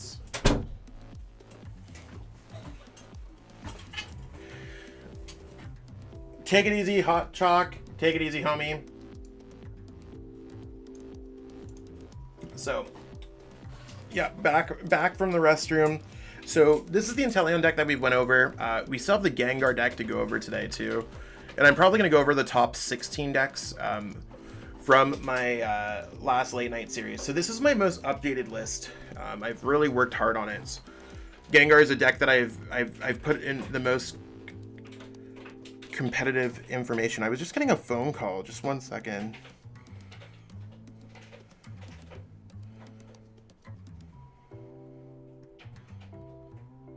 I don't know who is calling me.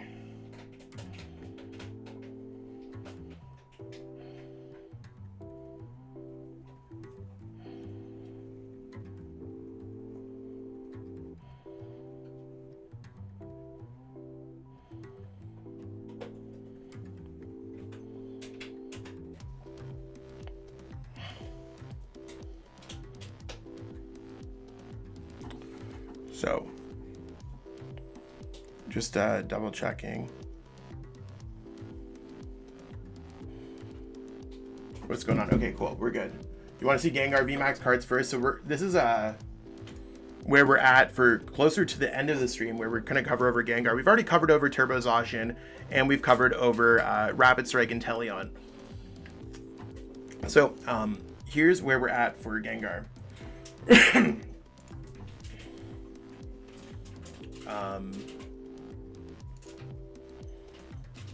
So what I'm going to do is I'm going to explain it first, then we're going to jump into some gameplay.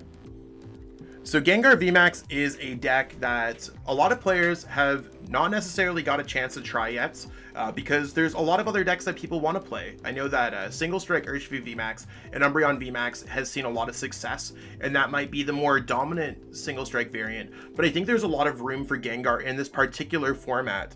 So when it comes to playing a different deck, we got to look at reasons why we'd play it. Well, Mew VMAX is the best deck in formats. I don't think anyone would ever deny that. It's seen the most success. It's the most oppressive dominant deck. This deck should be able to beat it because Fear and Panic would hit it hard. They have a lot of Pokemon V in play, and there's Gmax Swallow Up doing 250 damage. So we have a lot of ways to knock out other VMAX decks, knock out Mew VMAX decks, as long as we avoid Rapid Strike Urshifu VMAX, and to some degree Single Strike Urshifu VMAX, we should be good. I have cut the Umbreon line from this deck because I don't think you necessarily need it. If you are playing against a fighting type deck that is a stage 2 Pokemon or stage 1 if you're playing against a fighting type deck, you might want to use Gengar V. Scale your prize cards down when you play against those decks. You either attack with Gengar V or even attack with Houndoom if you're able to knock out your opponent's Pokemon to kind of keep the pace of prize cards on control. Otherwise, you could attack with Gengar VMAX to knock out those decks.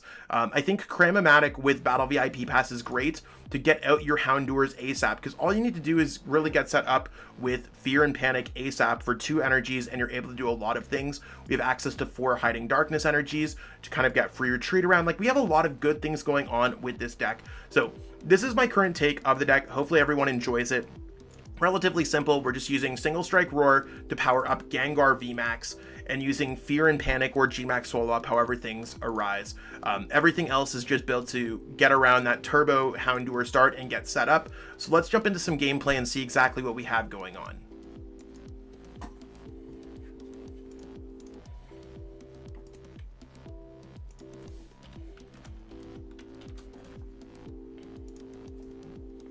Yeah, I really like the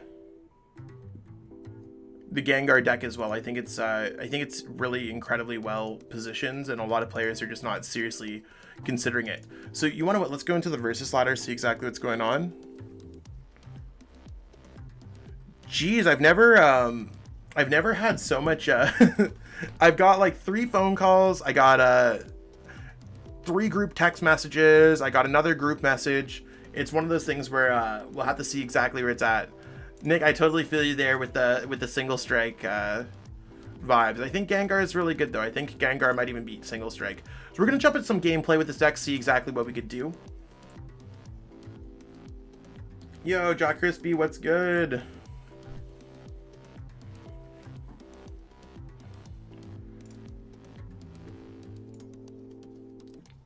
So we're gonna start off this game by going second. We lost the coin flip. That's completely fine.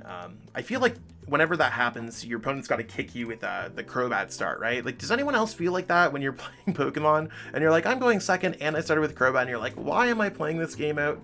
But we'll see exactly how it goes. We are playing against a Mew deck, so really it doesn't matter what Pokemon we had up in the active spot. They're likely we're going to try to knock us out anyways. Is the best way that I kind of deal with it. So they might be a little bit upset to find out we are playing a Gengar deck. Our goal here is to actually hope that our opponent plays a full bench down so that Zinnia's is busted. A lot of players don't necessarily play this card. I think Zinnia's is an incredibly underrated supporter when it comes to this particular format. So let's go ahead and we don't need too much to get set up here. Let's go Cram-O-Matic, starting things off with discarding our Evolution Incense. If we get a Battle VIP Pass, we're absolutely chilling, so that's a good start. Battle VIP Pass. We don't need too much to go here. We really need to get a... We're going to go for a Houndour, and we're going to go for a Gengar, I think sounds really good. I don't think our opponent's necessarily going to go after one or the other. So I think that seems pretty good. Let's go ahead and go Zinnia's Resolve. We could still draw some more cards here, right? Like, we have opportunities. Let's discard a couple of these energies.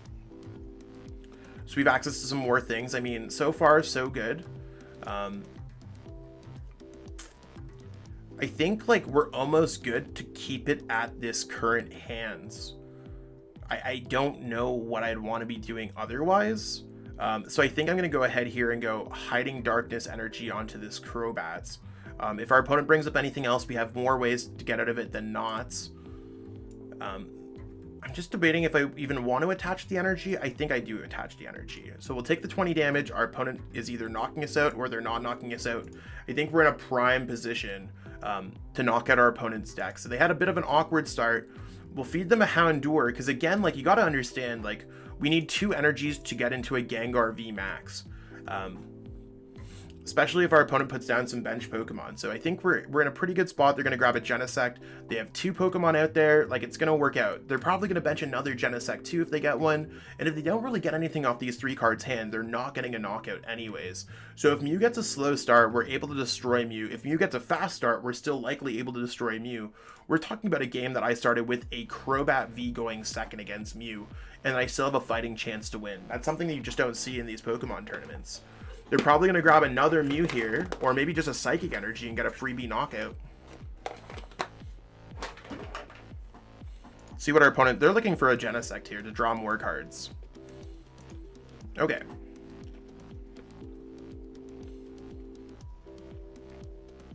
So there's their Meloetta. They're going to be dealing with pretty much a no-card hand. That's fine if they knock us out. We can knock them out with a Crobat here as well. That's totally a valid choice. And we did top deck a Professor's Research. So you want to know what? I feel really good about this particular hand. We could decide to go get lucky with Cram-O-Matic. There's nothing that I'm really looking for beyond just another basic Pokemon.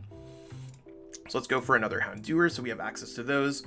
We are trying to draw into an energy, so we want to use Single Strike Roar after the Professor's Research. If we used it before, that's taking an energy out of our deck, so it would give us less chance of getting one. So think about how you're sequencing these cards. When you're going through your deck, you can see that we have access to the energy now. We could go Gengar VMAX as well. I think that sounds like a good call. I don't think our opponent's going to knock out the Gengar VMAX. So there's that. There's that.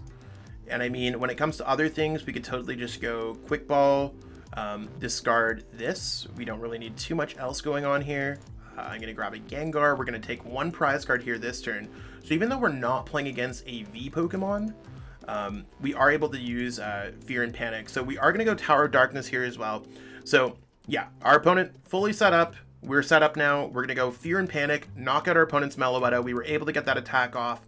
And it's just a really good way to start this game off. I think it's a really great way to start this game off. Another Houndour, certainly not bad. I think we're chilling, because we did take away our opponents out to not having access to an energy from Training Courts. Oh, and they're just trying to draw a few extra cards. Like, this is really not the turn where they knock out the Gengar VMAX. Oh, they're gonna go Dyna Barrier? What? Once during your turn. Prevent from their Pokemon VMAX. So that's really important to note that it's from VMAX Pokemon, not Pokemon V. So let's go Single Strike Roar onto our Gengar. We have ways to get out of this.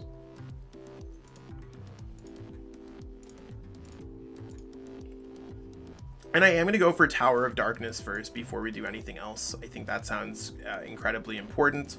I am going to go Quick Ball here. We can totally try and draw more cards as well.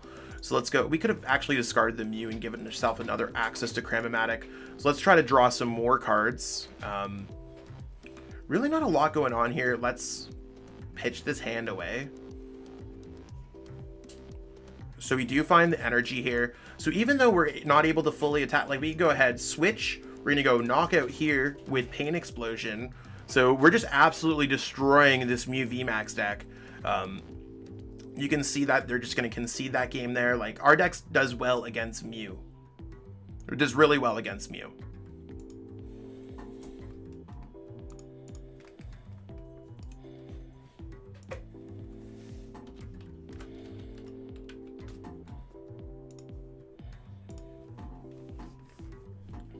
So we're gonna play probably another game with Gengar just to see exactly what's going on.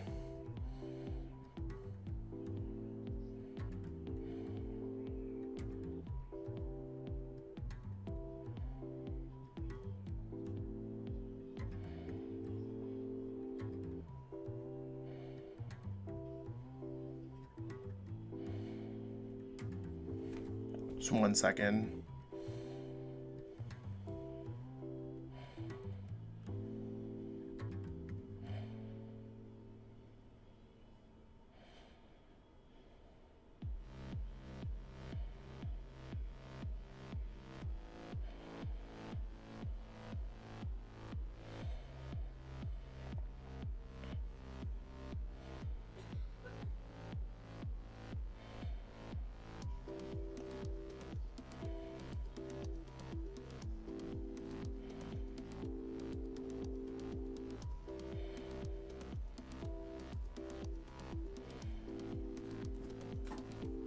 Okay, let's try another one.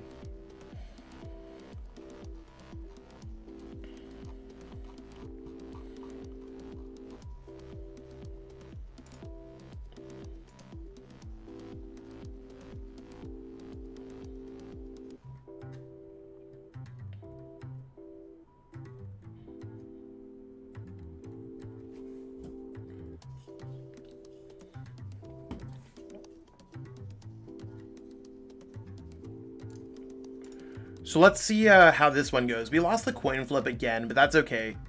We'll see what we're playing against and how our opponent really reacts to this. I'm assuming that almost every single deck is going to be going first.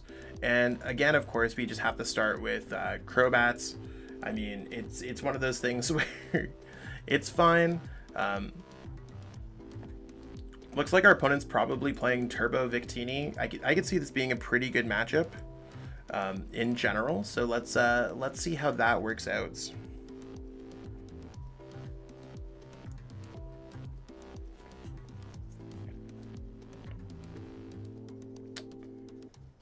So let's see what our opponent does here. I mean, I think they're just taking some time. Oh, okay, cool. They just mulliganed 8 times. It's really interesting. Yeah, no need to, that's kind of surprising. Our opponent mulliganing 8 times. So we'll just get set up as much as possible with this, because they don't have a lot of HP. We are able to knock them out. Let's try to get a battle VIP pass going off here. So we can discard one of our evolution incenses. Let's try to make that happen again. We'll discard another evolution incense. So now we can grab the battle VIP pass. We are able to get set up with that. Battle VIP pass, we're going to grab a couple Houndour. You can see that we have access to other Houndour. Gengar, we have access to an energy with our Gengar. We don't really worry about their abilities too much for Path to the Peak, so we can play Tower of Darkness. I also don't care about boss's orders too much, so let's go ahead, pitch this away for another Gengar in case they knock out our first one. And let's go for... before we do anything else, we could pitch that first and see. At this point, I'm not going to play the research because we have access to Houndoom, another Houndoom, and we're going to go pass here. Yeah, the reason why the Victini deck is mulliganing so much is that they have access to very limited basic Pokemon. They quite often only play 4. The Crushing Hammers don't matter because we have Urn of Vitality to really get set up. So again, I'm not super worried about what's going to be happening here. The fact that they're knocking out one of our Pokemon means that we are likely just able to evolve into a Gengar VMAX and get a knockout on that Pokemon.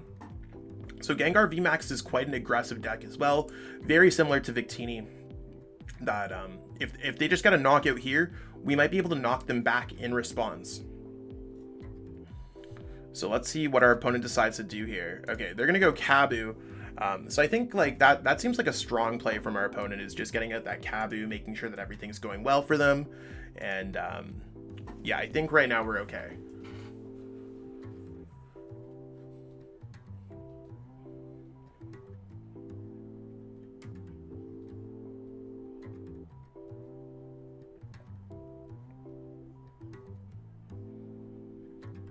So we're just waiting on what our opponent's doing here. Victini doesn't really have that many aspects. I mean, I guess you're like, well, can Zach knock us out with GMAX swallow up? I guess so. Let's put down a Victini, I guess. So we'll see how that plays out for us. It sucks that we had to discard so many of our evolution incense, but right now I think we're doing okay. So let's send up our Gengar V. I think that sounds like the correct play here. Just because we're likely to attack this turn. And I was really hoping we'd find some way around what our opponent was going to be doing. If worst comes to worst, we could go for Dark Slumber, which would be difficult for us to deal with. I think we actually probably want to go for the Gengar VMAX and hope we have a lesser chance of getting a Gengar VMAX than we do of getting a Houndoom. So let's go ahead, Gengar VMAX it up, do this. We still have access to a Crobat in the deck, so I don't want to put anything else down, because I think we win the game if we are able to get set up. Let's go with Tower of Darkness first. That does give us an energy, so we can attack for, I mean, the energy doesn't really matter for us at all. We are looking to kind of get a single strike energy and a Houndoom or double Houndoom. So let's go Professor's Research here, see what we get. Kind of awkward. Let's go for Quick Ball away. Doesn't really matter what we Quick Ball away, unless of course we Quick Balled away a single strike, but that's literally a card that we were looking for. Let's pitch away and earn a Vitality. We are gonna grab our other Crobats. So we're still looking for a way to get another Houndoom in order to like kind of make our way through this game. And we gotta get a Houndoom off the top 2 cards of our deck to get the knockouts. So we didn't get there, but we are able to go Fear and Panic. This game is probably just over because we're like having a really slow start. So it's not good for us at all. And I mean, that's going to be fine too. Like your deck can fail to set up and it's fine. Gengar is really designed to beat Mew, and it can beat Jolteon. And I mean, if we had a little bit of a better setup, regardless of whatever happened earlier on in the game, our opponent had a quick setup that kind of set us differently.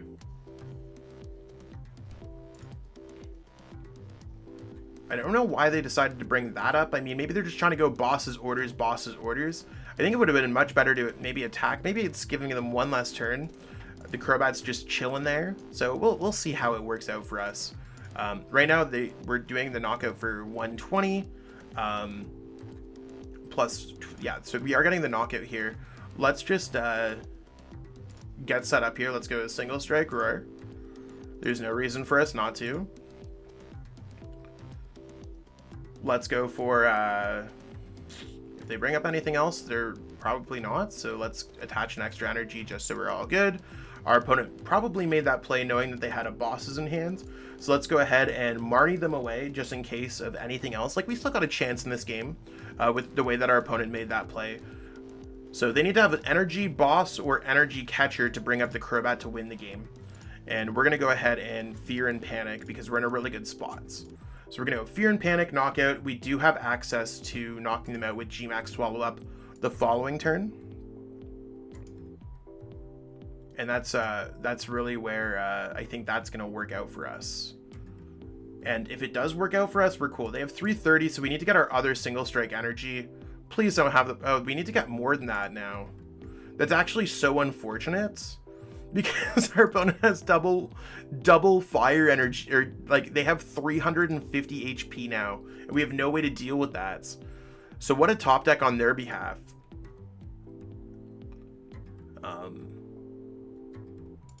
Another Victini. I don't think the other Victini really matters for them, to be honest, unless they're trying to get a card out of their hand and play a Kabu, or just really try to draw cards with the Pokegear. If they get a boss, they just win the game. Yeah, I don't think we're in an incredibly good spot. I'd like to get out a Gengar V and maybe make them asleep this following turn. I think that might be the wave. Because again, we're only able to do 310 this upcoming turn. Uh-oh, the Pokemon catchers. This is where things start coming out. So the Victini VMAX does have a lot of RNG in it. There's catchers, there's hammers, there's Path to the Peak that can disrupt you. They have a lot of cool things that can do a lot. But right now we'll just try to get set up. So let's go ahead here and quick ball away this. We don't need access to that right now. We don't have access to another Gengar. So I think we're gonna actually have to attack with a Houndoom first. We do have enough energies to make that happen. So let's go for Cram-O-Matic away, anything. Probably just another Cram-O-Matic. We are gonna go ahead here and go Single Strike Roar onto our Houndoom here. And we're gonna go ahead and play Marnie. If our opponent doesn't have a boss, we're good. If they do, we're not good. We did get the Hiding Darkness that we needed to make things happen. So let's go for Hiding Darkness energy. We're gonna go totally retreat here, and we're gonna attack with the Houndoom. So this is gonna take care of the extra buff that they had from there. If they do not win the game this turn, we win the game the next turn. But otherwise, we've exhausted all of our opportunities, and they're a max victory away from winning the game with either Pokemon Catcher or Boss's orders. Now, yeah, so they got it. There's nothing that we could have done there. Beyond that, we just got a little bit of a rough setup. So overall, Gengar is pretty cool. I'll just kind of show the Gengar deck, but that's really going to be the bulk of our stream today.